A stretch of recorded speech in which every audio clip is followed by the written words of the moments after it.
dito talaga sa literal na nangyaring drama kanina diyan po sa Senado, mga kababayan. Grabe talaga to.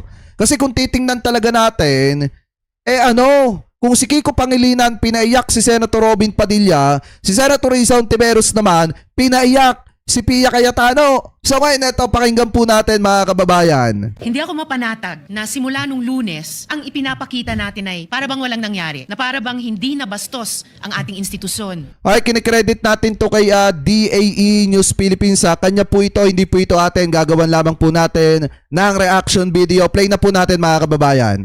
Ang ating mga empleyado at ang mga Pilipino. Hindi maliit na bagay ang nangyari dito. Ganito na ba talaga kababa ang inabot ng ating politika sa Pilipinas? Ito na ba tayo, Mr. President? Parang walang nangyari. Yan po ang statement ng ating butihing Senadora Risa Hontiveros. Siguro po para sa inyong mga wala dito. No. Pero para sa amin na nandito, napakaraming nangyari. Takot na takot po ako na kailangan ko na magpaalam sa mga anak ko. No. At yung staff ko, 2 pintuan ang pagitan ko sa putukan. Yung staff ko na si Claire, na 20 years na sa akin, nandun siya sa labas. She has a 12-year-old son. Kinuwento niya sa akin late na tumatakbo siya, hindi niya alam kung saan siya pupunta. Kaya para sabihin niyo na walang nangyari. Napakasakit para sa aming lahat na nandito. I was not speaking about our personal feelings. I was speaking about our institutional posture. Thank you for our grief as senators is valid, but our mandate requires action. Imagine being able to build may ads pa. Anyway, sorry Eto, tuloy natin.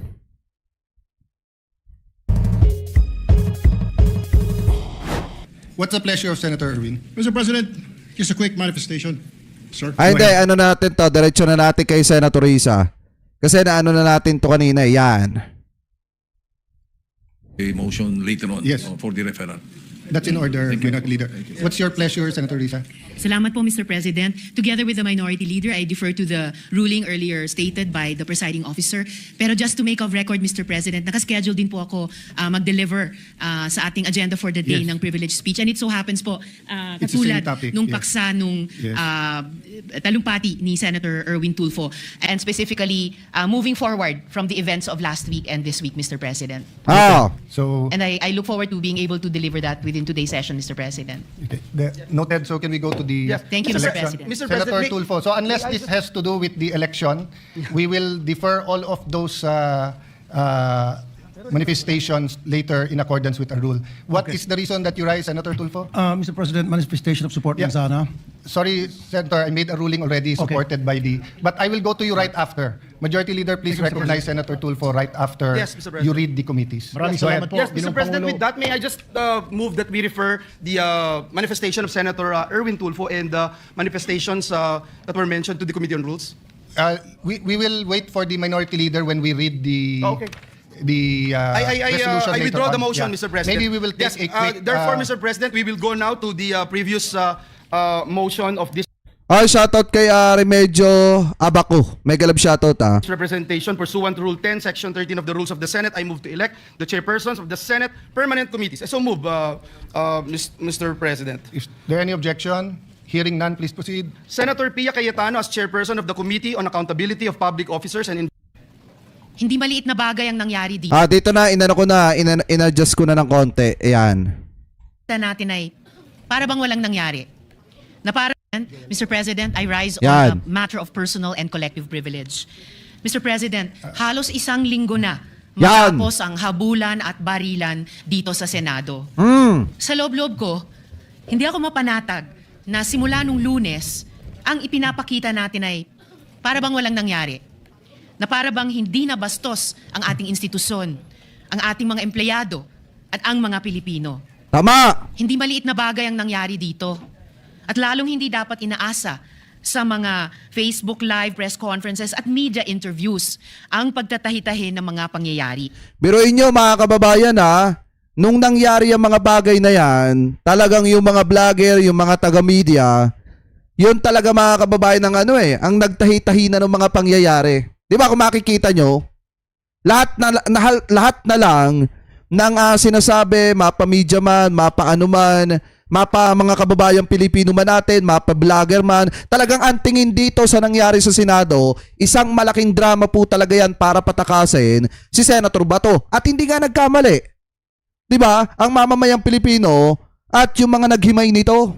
nitong usapin na ito dahil lumalabas ngayon na drama lang talaga dahil wala namang lumusob sa Senado para arestuin si Senator Bato. At higit sa lahat mga kababayan, ang Senado ay hindi under attack gaya ng sinasabi ni Alan Peter Cayetano. Ano po ngayon, ituloy pa natin. Ganito na ba talaga kababa ang inabot ng ating politika sa Pilipinas? Ito na ba tayo, Mr. President?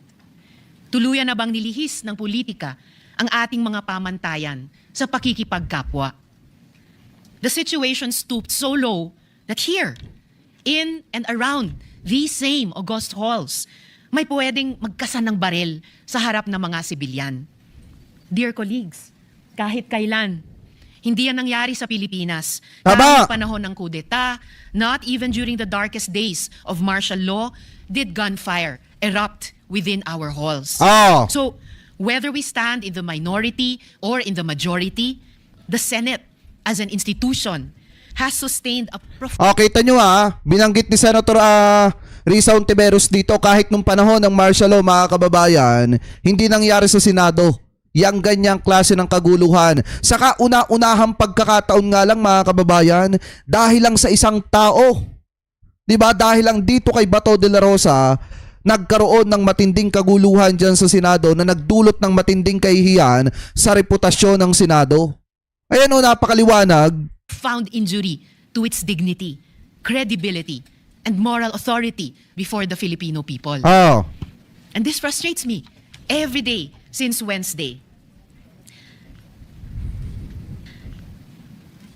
Including in the context of initial findings from the investigation conducted by the Department of Justice, the Department of the Interior and Local Government, and the Philippine National Police, beginning to reveal various points. Patuloy pa rin ang investigasyon, Mr. President, at dapat lang. But still, this needs to be said. Kapag may nagpaputok ng barel, right here, in the people's house, kapag naghasik ka ng takot sa mga empleyado, sa media, sa security personnel, at sa mga sibilyan, kapag may natroma dahil sa karahasan, at umuuwing nanginginig at hindi mapakali sa sariling bahay, lampas na ito sa isu ng pamumulitika. Tama. Pambabastos na yan at pang-aabuso sa lahat-lahat ng ipinagkatiwala sa Senado bilang mga lingkod bayan. As we all know, democracy has always made room for disagreement. But, dear colleagues, hindi na ito political disagreement. Hindi na ito isu ng kampihan. What should trouble us is the manner by which disagreement is being settled, which reflects a broader national discourse that has become more coarse and unforgiving. Tama. When aggression is normalized and humiliation is treated as political currency.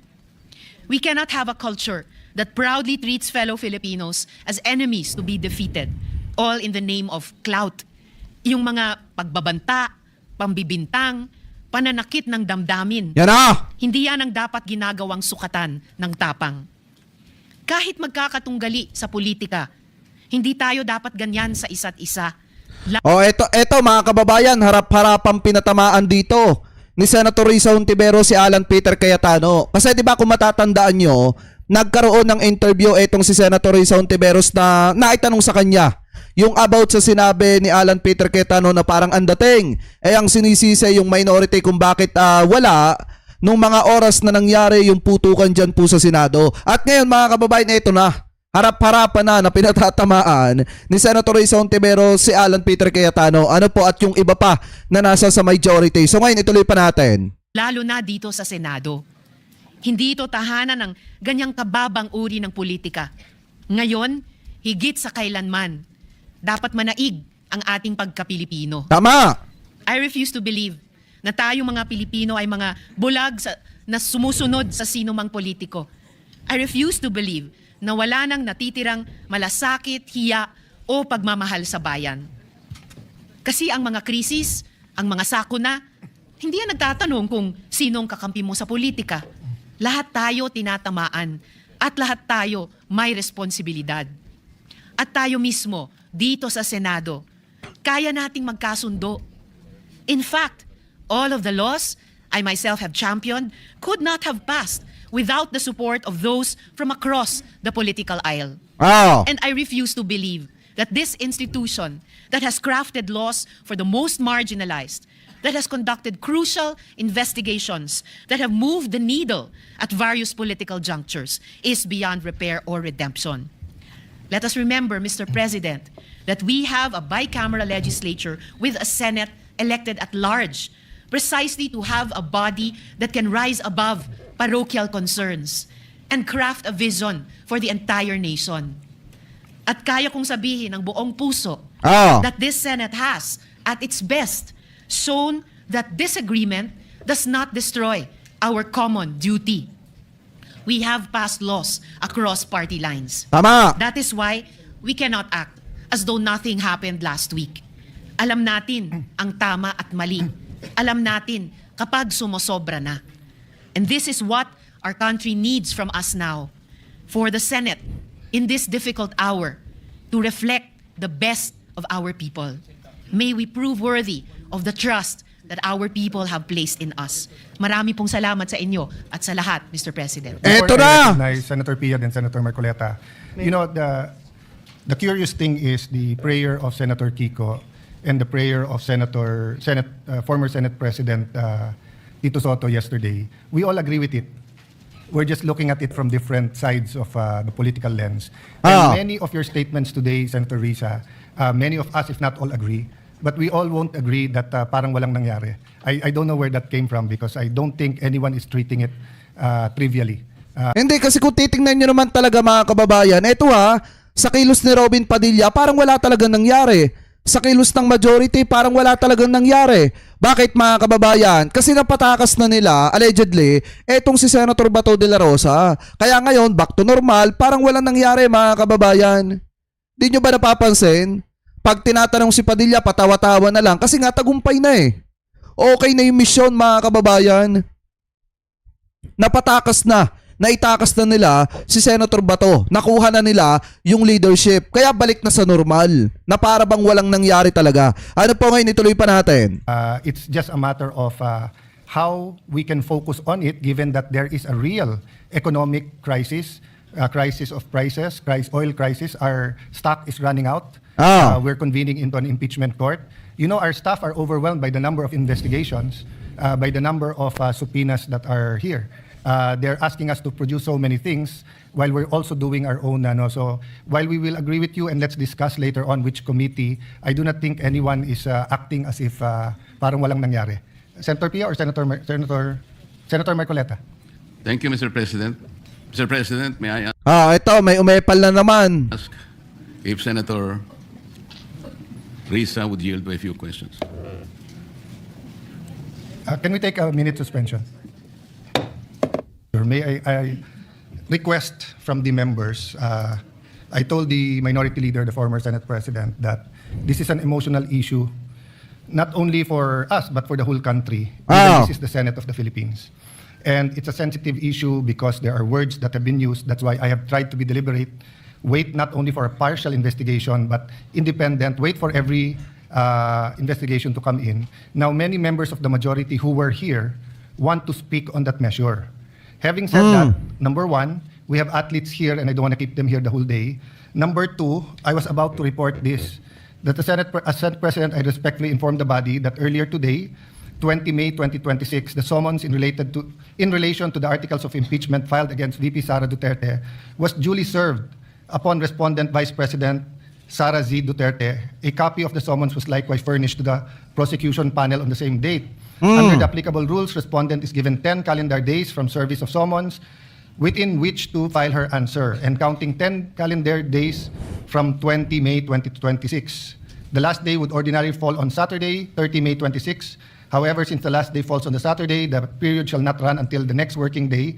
Accordingly, the deadline for respondent to file her answer is on Monday's legislative calendar, vis-a-vis the committee hearings and the session. So if we are going to all stand today, like Senator Tulfo and Senator Risa, we won't finish by midnight tonight because Yan, pass forward ko ng konti. Doon na kay at least 3 or Marcoleta. 4 senators from 8 senators from the majority 1P, NBI, with branches of government, the executive and the legislative. So I know we all want to speak on it today, but may we include in the caucus what committee to give this to.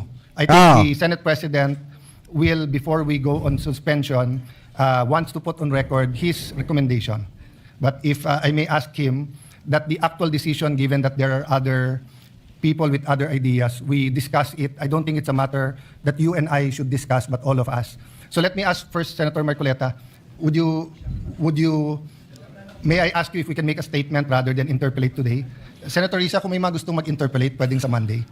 Yeah, Senator Risa answered in the affirmative. Yes, Mr. President, considering that I was approached by your good self just moments ago and explained the matter that there is an apparent consensus that this subject matter, also subject of Senator Risa's speech on question of privilege, I yield to the better judgment of the President of the Senate, and I will hold my questions until Monday. Thank you, Mr. President. Thank you, Senator Marcoleta. Thank you, Senator Risa Ontiveros.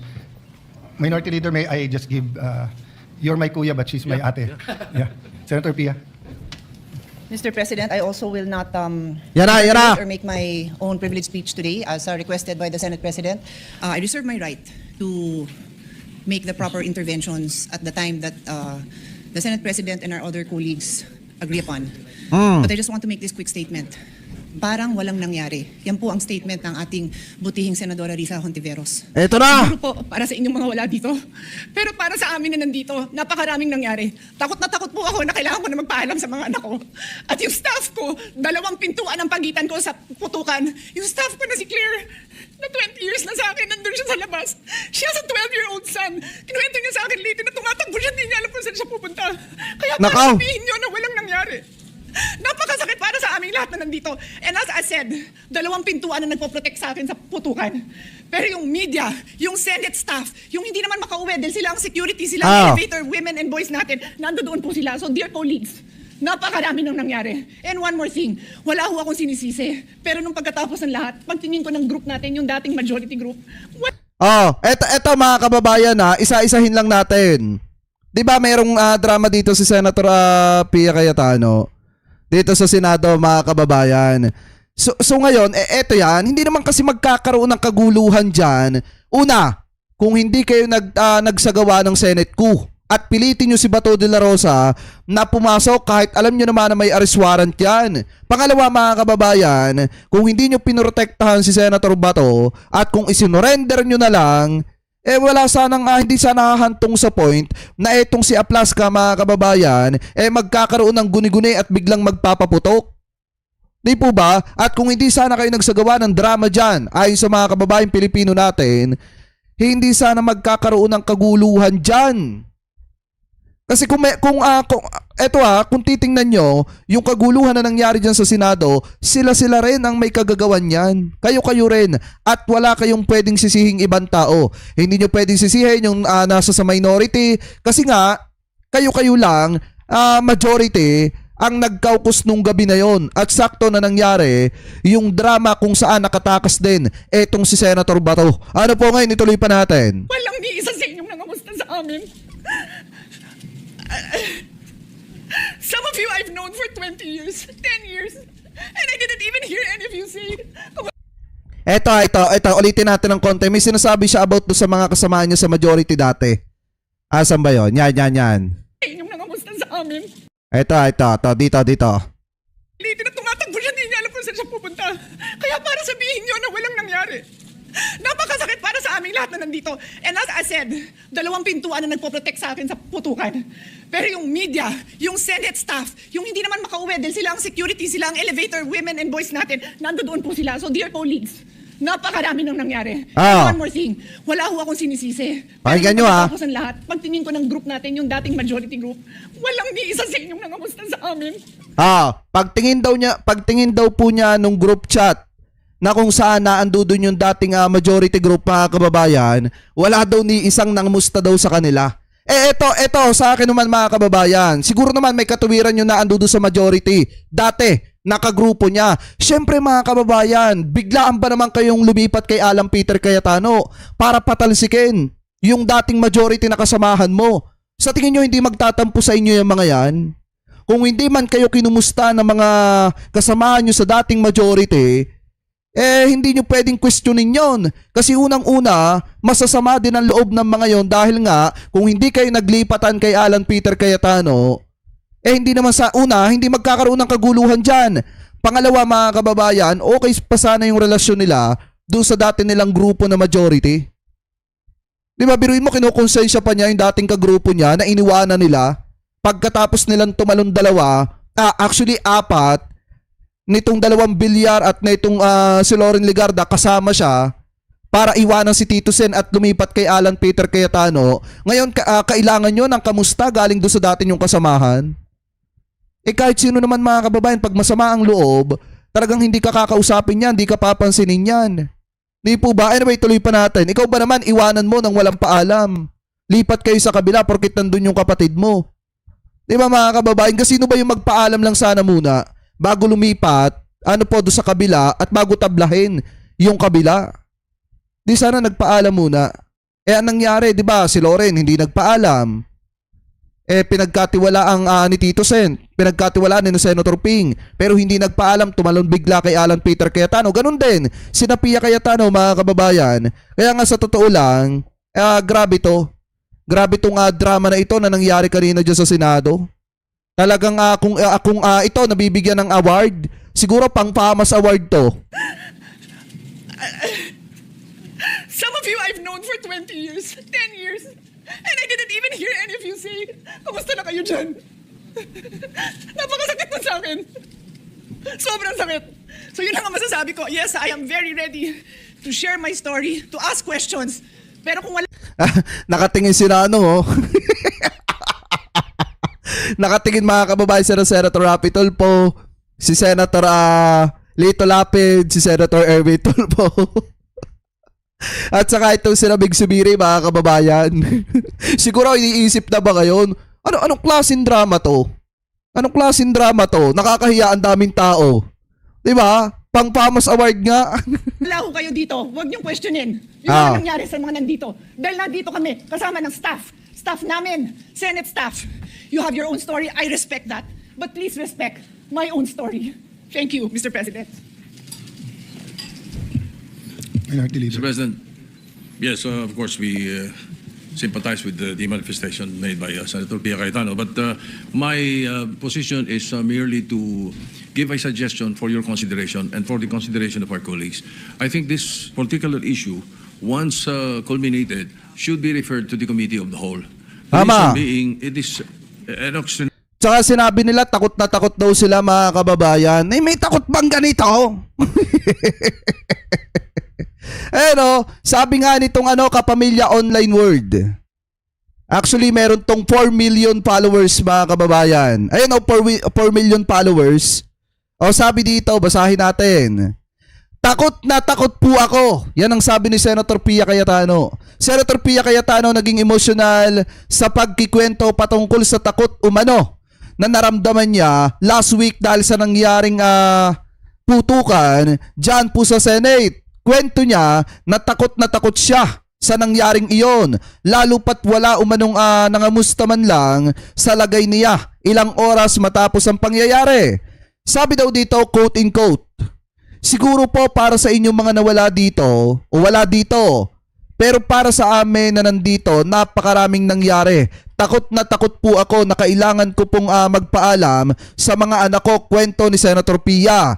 Ngayon sabi pa dito, ngunit umulan ng haha, reaction mula sa netizen ang mga sinabing ito ni Senator Pia Cayetano dahil din sa mga posts na binahagi niya matapos ang pangyayari. Mga nakangiti pa sila pagkatapos ng pangyayari kinabukasan at nakapag-post pa nga siya na nakangiti habang umiinom ng kanyang kape, mga kababayan. So eto, kung titingnan nyo, eto na po yung bagong mukha ngayon ng takot na takot. Ito na yung bagong mukha ngayon ng takot na takot mga kababayan dahil ang Senado ay sumailalim sa under atat. Atat na atat maging Senate President at atat na itakas si Senator Bato de la Rosa. Alam mo, eto payo ko doon sa director nito. Sana next time galing-galingan mo ang pagdidirect. Kasi sa clip na kinakagat ng taong bayan, pinagtatawanan eh. 'Di ba? Biruin nyo, takot na takot pero nakapagkape pa, tapos masaya-saya pa mga kababayan. Ayan, may paiyak-iyak, tapos kung matitingnan nyo dito, masayang-masaya naman oh. O 'di ba? Nakapag-picture taking pa nga sila. Alam nyo mga kababayan, kung ang Senado ay under attack, under attack, talagang ganito. Pero kung ang Senado ay under attack, wala kayong makikitang masasaya na nag-picture pa mga kababayan at nagkikwentuhan pa. Eh dito makikita nyo, masaya naman siya. So ano yung takot na takot dyan? 'Di ba? Alam mo, may maidrama nga lang talaga sa Senado eh, no? Para kunyari makakuha ng simpatsya sa mga kababayang Pilipino po natin, pero saglit na makakuha ng simpatsya, pinagtawanan lang ng taong bayan kasi nga hindi ramdam ng taong bayan yung sincerity ng sinasabi. Ano po ngayon mga kababayan, tuloy pa natin dito. Extraordinary remedy necessary because of the issues of Senate institutional security.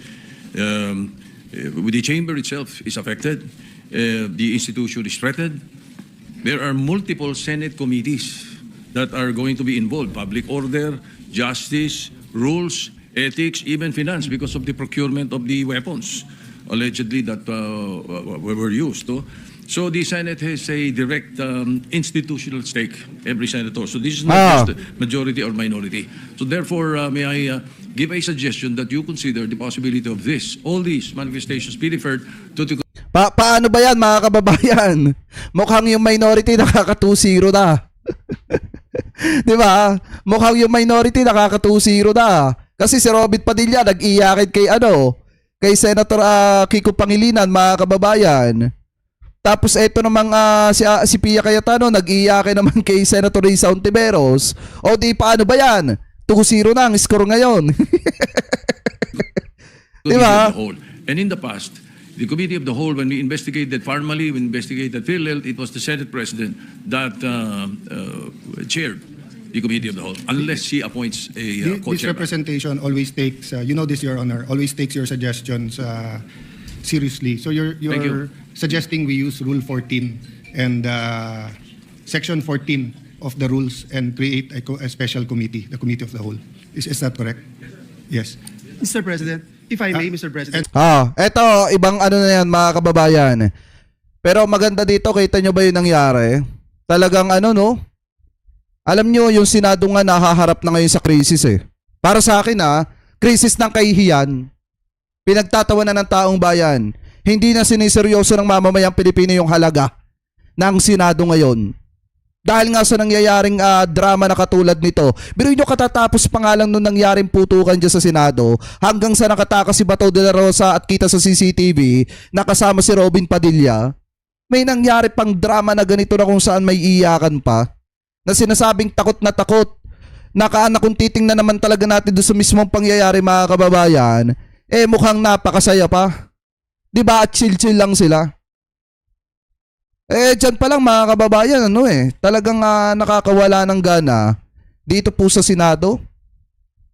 Talagang ibang-iba na ang Senado sa Senado noon na nakasanayan ng mamamayang Pilipino. Sabi ko nga po sa inyo noon, gaganahan ka pang gaganahan ka pang makinig kapag ka may mga session, kapag ka may mga hearings, kasi nga magagaling yung mga senator at talagang seryoso sa mga trabaho nila. Ngayon makikita nyo yung mga senator umiiyak, nagdadrama, di ba, kung ano-anong ginagawang kwento, may fake news peddler pa na senadora.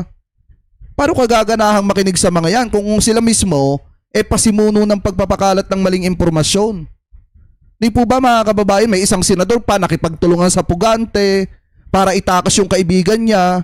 Di ba? Kaya nga kung titingnan talaga natin mga kababayan ng Senado ngayon, lagi ko itong sasabihin sa inyo hanggat nakikita nating mali ang Senado, talagang papunta na sa lusak ang reputasyon ng Senado. Kaya nga sa totoo lang mga kababayan, di ba ang sinasuggest ng mga kababayang Pilipino po natin yung bagong Senate building, gawin na lamang daw pong public hospital. Di ba? Yan yung isinasuggest ng marami sa mga kababayang Pilipino po natin. Ang laki-laki ng ginastos na pera doon sa Senate building na itinatayo, yung bagong Senate building Pero kung titingnan nyo yung mga senador naman, yung ginagawang trabaho, ganito. Kaya nga ang pinakamaina mga kababayan para mas maging pakinabang pa yun, gawin na lang public hospital ng mga kababayang Pilipino natin. At least napapakinabangan pa ng taong bayan at mapapakinabangan pa ng mamamayang Pilipino yung bagong Senate building. Kaysa gawing opisina ng mga ito. Di ba? Wala namang mga... Alam nyo na yun. Wala namang mga kwenta. Ano po? Anyway, mga kababayan, kayo, kung kayo po ang tatanungin, ano po masasabi nyo, hingil po dito sa mga topic po na ito na tinalakay po natin. Ano po ang comment at opinion po ninyo? Hingil po dito sa mga topic po na hinimay po natin mga kababayan. So comment below na lamang po kung ano po masasabi nyo. Hingil po dito mga kababayan. Pegador, wala kang kawala. Pegador, kayo ay maganda. Pegador, galit sa masama. Pegador, ang sa inyo bebenga. Pegador, wala kang kawala. Pegador, kayo ay maganda. Pegador, galit sa masama. Pegador, ang sa inyo bebenga.